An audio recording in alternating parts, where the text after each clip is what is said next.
20,000 करोड़, दोबारा सुन लीजिए, 20,000 करोड़,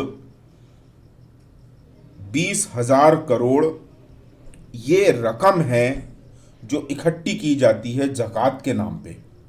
ज़कात फाउंडेशन, इसका कई ब्लैक लिस्टेड कामों में नाम आया है। जो ज़कात है वो, उसका मतलब होता है कि एक धर्म के नाम पर, यानी कल्ट कहना चाहिए, धर्म के नाम पर तो वो चीज़ नहीं हो रही है। मजहबी जो लोग हैं वो अपने दसवंथ जिसको कहते हैं, अपनी कमाई का कुछ हिस्सा अपने रिलीजियस मैटर पे देते हैं।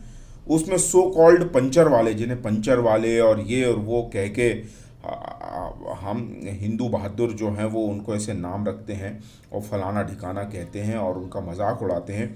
20,000 करोड़ रुपए इकट्ठा करते हैं वो सिर्फ दान के लिए, अपने उस काम के लिए जिस काम का उनकी किताब में उल्लेख है।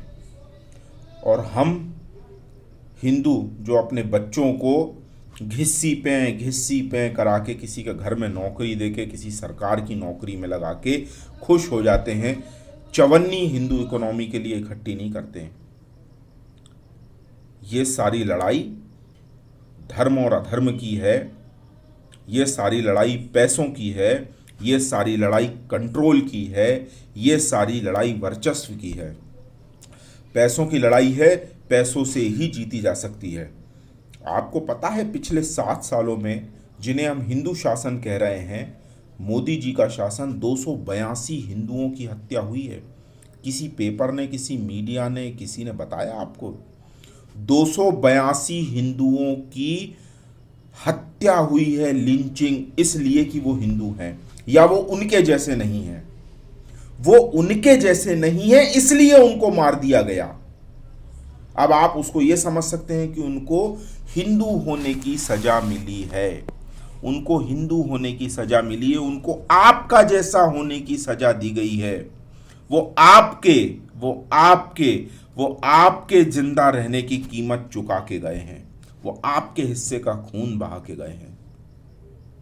और ये हमारा खुदगर्ज हिंदू समाज चवन्नी नहीं डोनेट करेगा।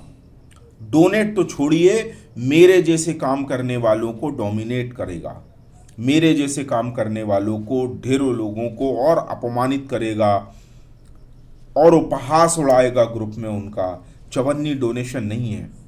उनके मुंह पे थूक देना चाहिए जो पंचर वाला और फलाना और ठिकाना कहते हैं। उनके मुंह पे थूक दो अगर आपके सामने अगर दोबारा कोई ऐसा शब्द कहे कि ना तुम्हारी जेब से, नीच लोगों बोलो, तुम्हारी जेब से 5 रुपए तो निकलते नहीं है। वो 20,000 करोड़ इकट्ठा करते हैं, 20,000 करोड़।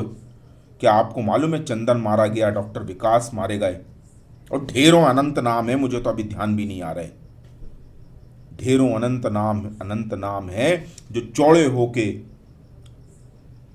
होके सर तन से जुदा होने की, चौड़े होके जो माइक पे, कैमरों पे बोलते हैं, क्योंकि उन्हें मालूम है कि मारने के बाद जेल में जाएंगे तो 10-10, 20-20 लाख रुपए, 50-50 लाख रुपए पैसों की बरसात हो जाएगी। ये हाल है। और हम कहने को 100 करोड़ हैं, लेकिन 100 करोड़ रुपए भी हम इकट्ठे नहीं कर सकते। 100 करोड़ लोग 100 करोड़ रुपए महीने के, यानी एक एक रुपया भी एक व्यक्ति अगर दे एक महीने का तो 100 करोड़ रुपए होते हैं एक महीने के। ये हम इकट्ठा नहीं कर सकते। शर्म की बात है, शर्म की बात है। डूब मरना चाहिए। हिंदू इकोनॉमी का महत्व समझिए और इस वीडियो को जहां तक आपकी आवाज़ें जाती है इसको सर्कुलेट कीजिए, लाइक शेयर कमेंट कीजिए। 9200114611 ये मेरा मोबाइल नंबर है, इस पे गूगल पे और इन सब माध्यमों से आप सहयोग कीजिए। यूट्यूब पर मैंने अपना डिटेल दी है, बैंक डिटेल, उसमें आप समर्थन सहयोग कीजिए। वीडियो को यहाँ से मैं थोड़ा और आगे बढ़ाते हुए आपसे ये कहना चाह रहा हूँ कि 282 हिंदुओं की हत्या इन 7 सालों में की गई है। आप सोचिए कि अभी, और ये कहीं डाटा इसका अभी किसी पेपर में नहीं है।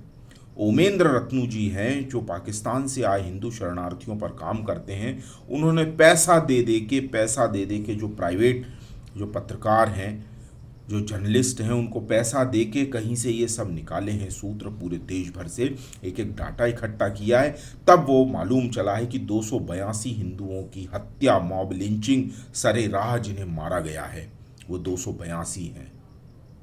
क्या बिलीव कर सकते हैं आप? कैसे हो सकता है? ये कैसे संभव है?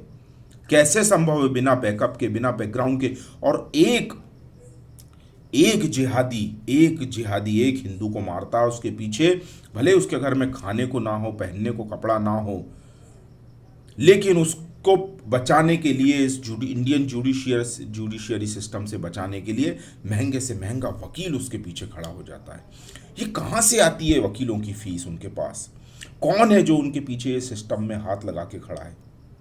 और दारा सिंह जैसे जो हिंदू बेगुनाह हैं, वो उस जुर्म की सजा भी भुगत के आ गए हैं जो उन्होंने किया है, या जो उन्होंने नहीं भी किया है उसकी सजा भी वो भुगत के आ गए, इसके बाद भी वो जेल में है।